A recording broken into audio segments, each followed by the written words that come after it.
knows that I really appreciated all the prayers and all the help that they sent. I couldn't have done it without all that. It's still going to be very hard for a little while, but I just wanted to make sure everybody knew that I said thank you before it got cut off. But I'm going to say it again. We will have another break here in about 6 minutes, so we can all stay on track. But Mike, your random number generator is just amazing how that works. But I don't. How did you think of it? Well, like I said, my major inspiration was the Global Consciousness Project that I already explained, and my other major inspiration was the movie Ghostbusters. There's that scene at the very beginning of the movie where Egon goes down into the basement of the library, and he's got this little handheld device that he calls his PK valence meter, and I saw him using that, and I thought, what the heck is that? I want one of those.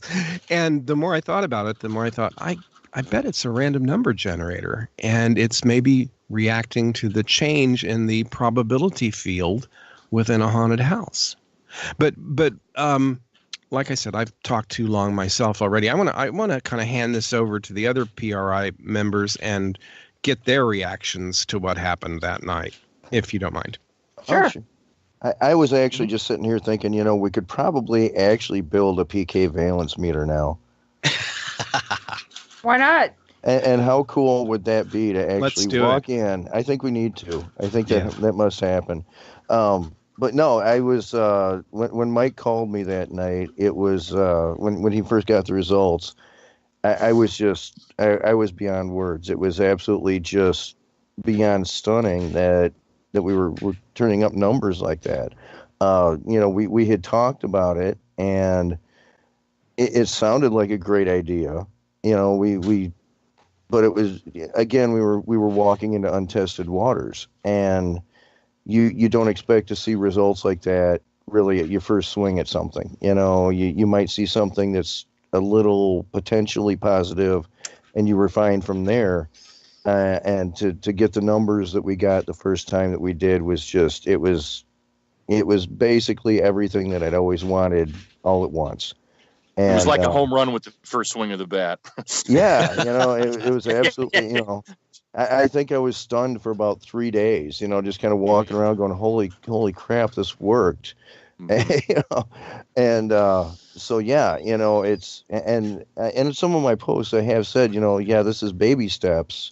And it is, but it's a very, very important baby step to our research. I mean, it's conceptually probably one of the biggest steps that's been made in paranormal research in a very long time. I agree. And it's super exciting.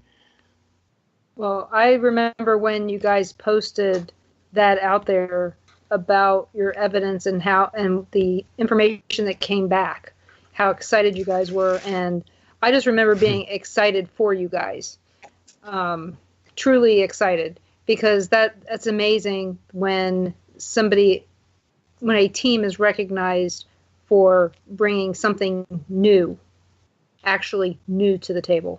Well, and it's not only new; it's something that even a hard-nosed scientist, from one of the hard sciences, can look at this, and they all know how probability statistics work, and they won't have any recourse when they look at this, but to admit that there's something there. Yeah. So I think that's what's really excited me about it. It's going to force people's attention into admitting that this is an actual phenomenon. We can't say exactly, this doesn't prove there is a ghost present necessarily. We're not saying that, but we're saying that there is something paranormal going on here, and that multiple systems are tracking it. And what it brought to me was, the reason I was so excited is it brought validity to our experiences or happenings during the investigation, because I feel that so many ghost groups nowadays are just looking for awesome evidence, and then nothing is done to further the research on why they caught it or when they caught it. It's just, oh, look neat, look at this, and then they go on to some other place, and then, Absolutely. Yeah. For me, it was almost like a validity to the experiences we were having, rather than just, oh, neat, this happened, and then 2 or 3 months down the road, nothing is ever done about it again. It's a vindication. And the other thing is, once we have these spreadsheets, that information is a matter of historical record. And this goes back to Dan again, but Dan has always insisted on total transparency. So our records are open to anybody else who wants to review them, right down to Brandie's original photographs of Brandie's original handwritten notes. We keep everything. Oh yeah. So everybody, we're going into our top of the hour break. So this will be a 5-minute break, so that everybody has a chance to run and get a nice hot drink and take a couple seconds to let out the dogs and all that other stuff. You're listening, and we'll be back, I promise. And I'm going to be asking those questions you guys have asked in the chat room. I'm going to be asking every single one of them, and if you have any more, please add them in. So you're listening to WBHM Digital Broadcasting out of Birmingham, Alabama, and we will be back in 5. This message comes from NPR sponsor Old Edwards Inn and Spa in downtown Highlands, North Carolina, the go-to getaway for couples. The Winter Slip Away and Save package gives you 2 blissful nights with spa treatments and dinner. More information at oldedwardsinn.com. Live from NPR News in Washington, I'm Jack Speer. President Trump is arriving in El Paso at this hour, where he will hold a rally he hopes will help him convince Congress to give him money for a border wall. More from NPR's Mara Liasson. Before he left the White House, the president met with a group of sheriffs and blamed Democrats for the latest impasse in the border funding negotiations. He says Democrats' call for a cap on the number of beds in immigration detention centers was crazy. He says it shows Democrats don't want to detain or deport criminal aliens. These are people that kidnap people. The Democrats want them to come into our society. I don't think so. It's still not clear if congressional negotiators can resolve their differences by Friday or what kind of a deal the president would accept. He has said the talks are a waste of time, but he's also sounded open to a compromise, even if it didn't include the full $5.7 billion for a border wall that he's demanded. Mara Liasson, NPR News, the White House. Teachers in the Denver area are off the job today. Public school teachers going on strike there after failing to reach agreement with administrators on pay and other issues. Teachers took to the picket lines in some areas before the start of class today, with students in at least one school walking out of class in a show of support. Susanna Cordova is the superintendent of schools and says she hopes the strike can end soon. It's unfortunate anytime we're in a situation like this not to have our teachers working with their students. It's my goal and my hope that we're as quickly as possible back with our teachers in classrooms. I think that's the most important thing that we can do for our students. Denver schools will remain open during the strike, with classes being staffed by administrators and substitutes. Negotiations are set to resume tomorrow. More confirmation that iPhone sales in China are slipping. Research from IDC says iPhone shipments plummeted an estimated 20% in the final quarter of last year.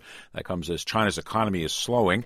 As NPR's Laura Seidel explains, Apple's Tim Cook says the company's responded with price cuts. The smartphone market contracted by close to 10% in the winter quarter, but iPhone sales dropped about 20%. Apple CEO Cook tells NPR that part of the problem is the Chinese currency. Because the local currency devalued over the course of the year, our prices did go up there, more so than they did in regions that are U.S. dollar denominated. Cook says that in January, Apple cut local prices to get costs back to where they were a year ago.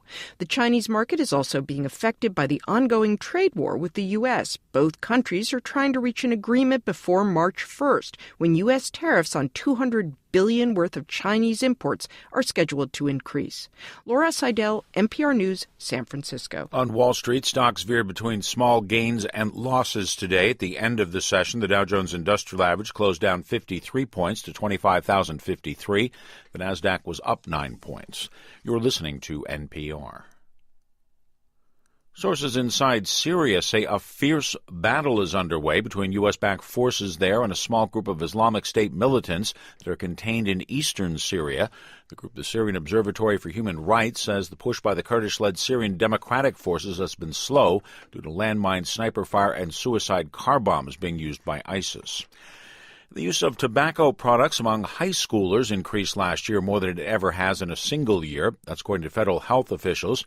As NPR's Richard Harris reports, they attribute that to a big uptick in the use of e-cigarettes. The Centers for Disease Control and Prevention says more than 20% of high schoolers said they used e-cigarettes in a survey taken last spring.